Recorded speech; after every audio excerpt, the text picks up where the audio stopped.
Honneur à tous. J'espère que vous allez bien et bienvenue sur Fumigène H. Aujourd'hui les amis, je vous demanderai de rester jusqu'à la fin de cette vidéo.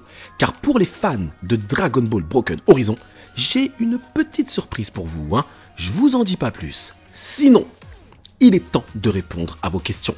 Je vous avais demandé dans une ancienne vidéo de me poser toutes les questions possibles et imaginables. Et aujourd'hui, je vais essayer d'y répondre de manière très claire.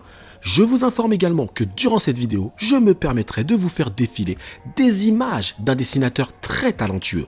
Vous le connaissez peut-être, il s'agit du dessinateur de Dragon Ball Broken Horizon, Alexandre Dessin, alias Sherminator. Je profite de cette petite FAQ pour mettre en avant son travail. J'ai d'ailleurs été très content de voir que vous avez apprécié en majorité les images de Thibaut, Diebold et Mehdi sur ma dernière vidéo Broly. Je pense que dorénavant je fonctionnerai un peu plus de cette manière. D'ailleurs, si vous avez des beaux dessins en rapport avec les sujets que j'aborde sur la chaîne, n'hésitez pas à me les envoyer. C'est pour moi un plaisir et un honneur de les montrer à tout le monde. Bon, assez parlé, c'est parti pour l'intro.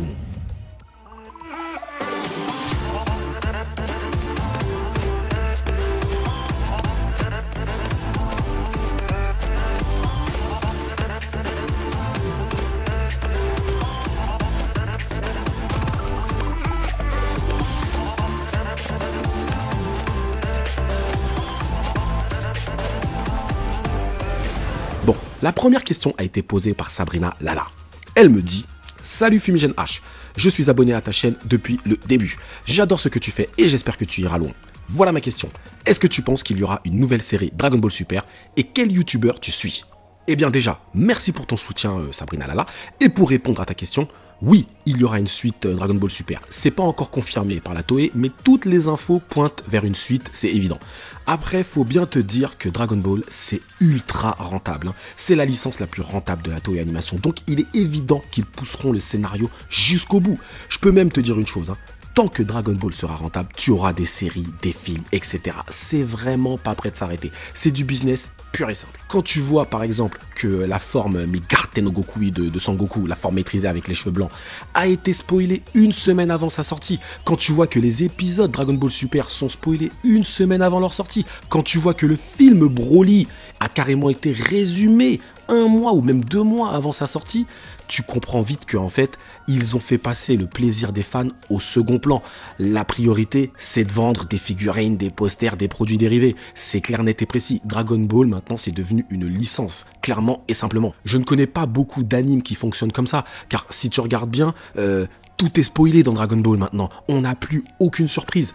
Le moment où on a découvert le SSJ2 avec Son Gohan, on était tous comme des fous devant notre télé. Et là maintenant, franchement, on n'a plus aucune surprise. On n'a pas de surprise devant la forme de Sangoku Migarte no Gokui.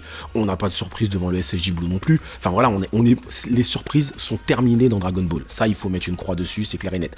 Franchement, pour ne pas se faire spoiler sur du Dragon Ball Super, il faut vivre dans une grotte, c'est pas possible. Et vraiment une grotte très lointaine, c'est impossible de ne pas être spoilé sur Dragon Ball. Si on est un minimum sur les réseaux sociaux, on sera toujours spoilé.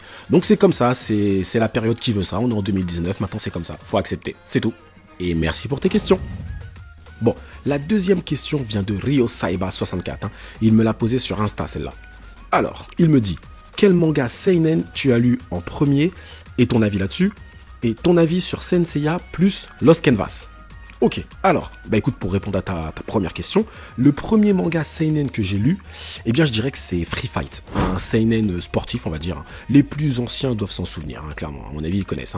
Bon, ça date, c'est un manga qui était sorti en 2004, mais je peux vous assurer que si il sortait maintenant, il ferait de l'ombre à bien d'autres mangas, clairement. Bon, pour la deuxième question, je te dirais que j'ai grandi avec le Club Dorothée, et donc Senseiya fait partie des premiers animes que j'ai vus. C'est donc normal qu'il a une place particulière pour moi. Après, je n'ai pas forcément suivi toutes les suites, et notamment Lost Canvas, que je n'ai pas encore vu. Je vais d'ailleurs rattraper mon retard grâce à ADN qui a prévu d'adapter la série.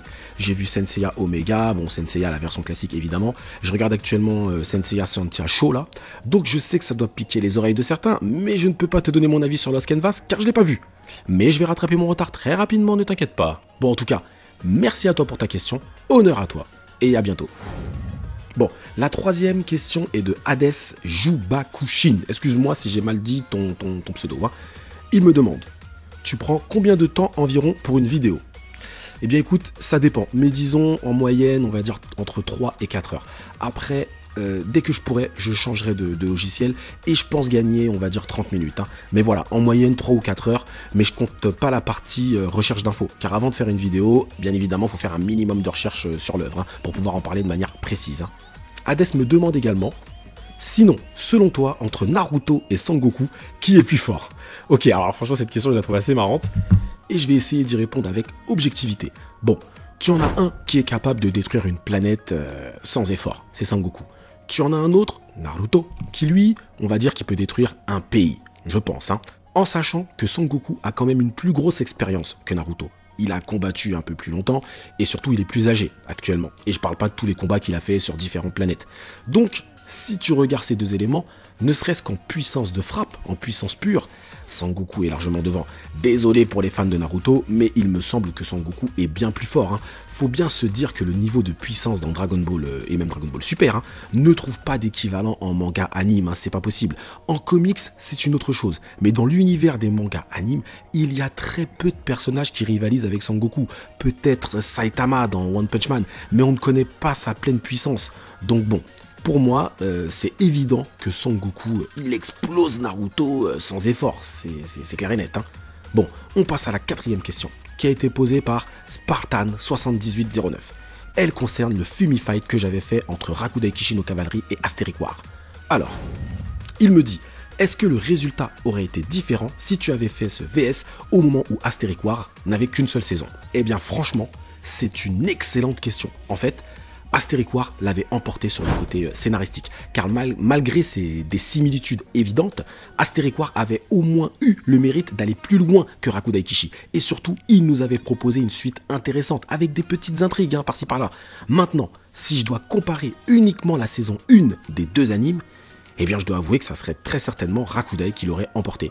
Car comme je l'ai dit dans ma vidéo Fumi Fight, les dessins sont légèrement meilleurs du côté de Rakudai et l'animation est quasi identique. Donc oui, Rakudai Kishi no Cavalry aurait pu remporter ce Fumi Fight si le combat n'avait concerné que la saison 1 des animes.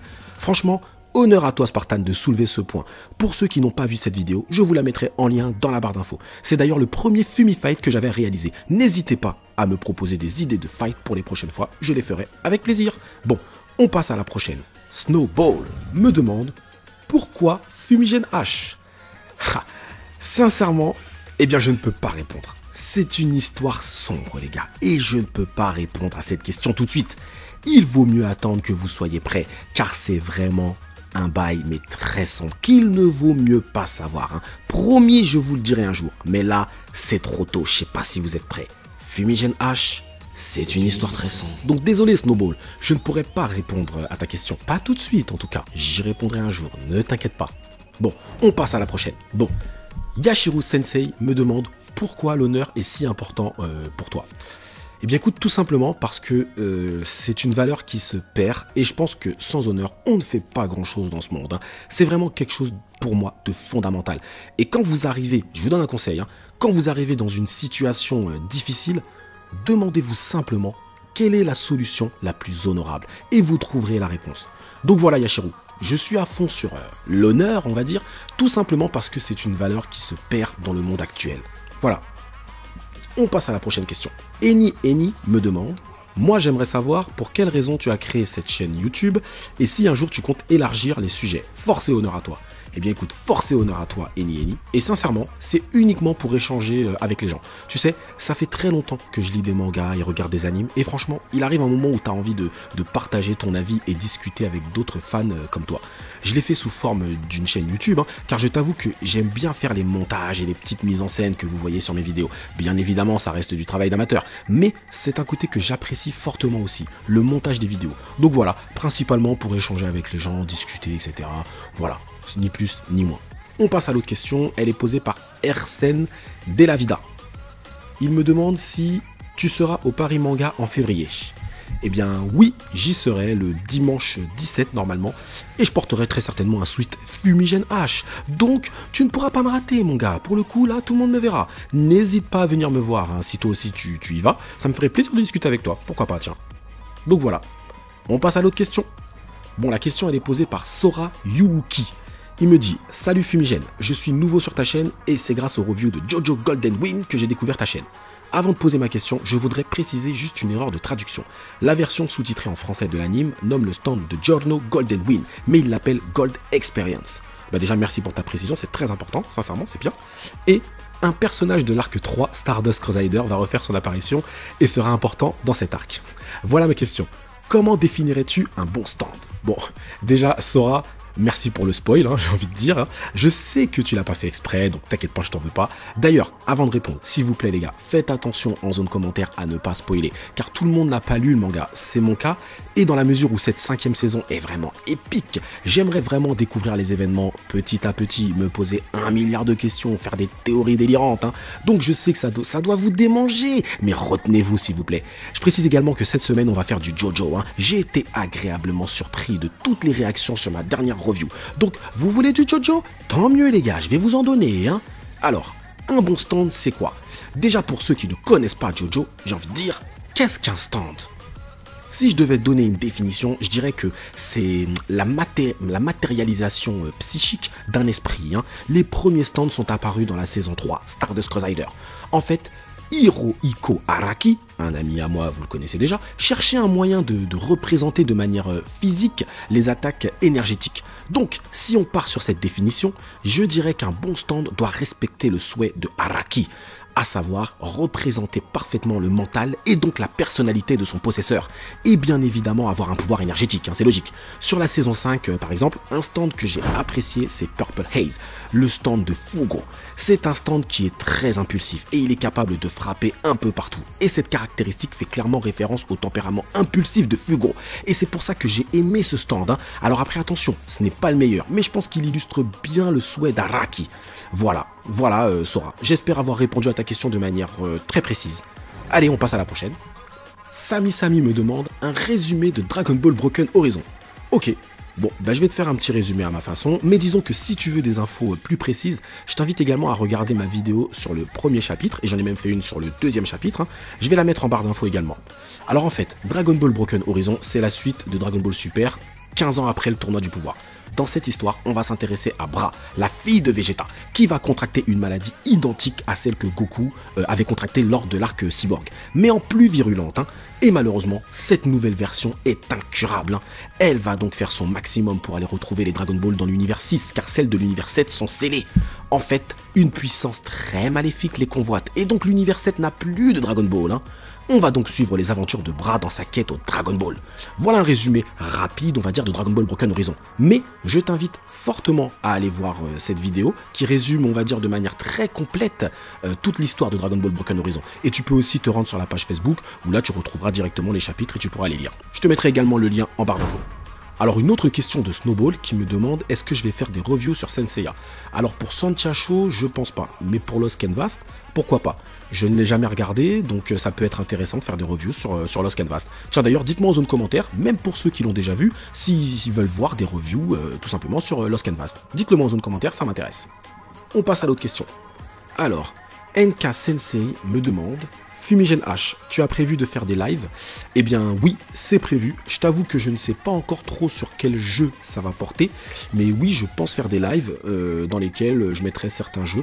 Mais pour l'instant, je ne sais pas encore trop comment je vais l'organiser. Mais t'inquiète pas, c'est prévu, il y aura des lives sur Fumigène H. Bon, et la dernière question est donc posée par Zikmu de Ouf, qui me demande Honneur. J'ai une question pour toi. Pourrais-tu donner ton top 5 shonen? Alors je vais prendre les shonen récents, on va dire, car sinon il y en a trop, sincèrement, hein. Alors disons que dans les shonen actuels, je mettrai en numéro 1 My Hero Academia. Je trouve qu'actuellement My Hero Academia ne fait aucune fausse note. Les musiques sont épiques, les scènes d'action sont juste splendides, et surtout le scénario est très bon, avec des personnages charismatiques, etc. Donc voilà, pour moi, franchement, My Hero Academia est actuellement le meilleur shonen, hein. En numéro 2, je mettrai One Piece. Sincèrement, le scénario de Oda est au top, et c'est actuellement le shonen qui a l'univers le plus vaste. Alors, je ne l'ai pas mis en premier, mais c'est plus pour une question de goût personnel. Mais je comprendrais tout à fait que beaucoup d'entre vous le placent en première place, hein. Donc voilà, numéro 2, c'est One Piece. En numéro 3, évidemment, je mettrai Jojo, les gars. Jojo Bizarre Adventure. Bon, je pense que vous n'êtes pas étonnés, car c'est l'un des animes que je suis sur ma chaîne. Mis à part la saison 4, qui était selon moi un peu moins bonne que les autres, je n'ai jamais été déçu par Jojo. Donc il mérite clairement sa 3e place. Jojo numéro 3, les gars. En 4, ça serait Nanatsu no Taisai. Alors, je n'en ai jamais parlé sur cette chaîne, et c'est bien dommage, mais selon moi, c'est l'un des meilleurs animes du moment. Et le manga est même un cran au-dessus, je dirais. Donc voilà, numéro 4, Nanatsu no Taisai, c'est vraiment génial. Celui que, si vous ne l'avez pas encore vu, allez-y, sincèrement, je vous le conseille fortement. Et en 5e place, je mettrai Black Clover. Alors, je n'ai pas vu encore tous les épisodes qui sont sortis, j'en suis à la moitié à peu près, mais c'est vraiment pas mal, sincèrement. Ça va sûrement en surprendre certains, car je sais qu'il est très critiqué, mais franchement, Black Clover, c'est très bien. C'est très bien fait, les dessins sont plutôt cool. Non, franchement, j'adore ce shonen. Donc voilà pour mon top 5 shonen. Alors, je n'ai pas mis Dragon Ball Super, car selon moi, sur cet anime, mis à part l'arc Zamasu, le reste est très moyen. Même s'il y a eu des efforts sur les combats importants, l'ensemble est quand même assez moyen, sincèrement. Après, ça reste Dragon Ball, donc bien évidemment, on va toujours en parler sur cette chaîne. Mais comparé aux 5 animes que je viens de citer, je pense que Dragon Ball Super a encore des progrès à faire. Ça ne veut pas dire qu'il ne les fera jamais, bien sûr. Donc voilà pour cette première FAQ. Avant de clôturer cette vidéo, j'ai une petite surprise pour vous. J'ai un ami qui a décidé de nous rendre visite avec une petite surprise. Et cet ami, c'est Sherminator. Bon, comment ça va mon pote?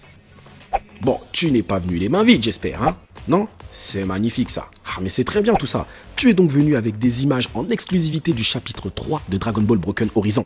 Dans la première, on voit quelqu'un avec une capuche, avec une aura qui émane de lui, mais une aura très néfaste, très étrange. Je dirais même qu'elle est maléfique. Je me demande bien qui est cette personne.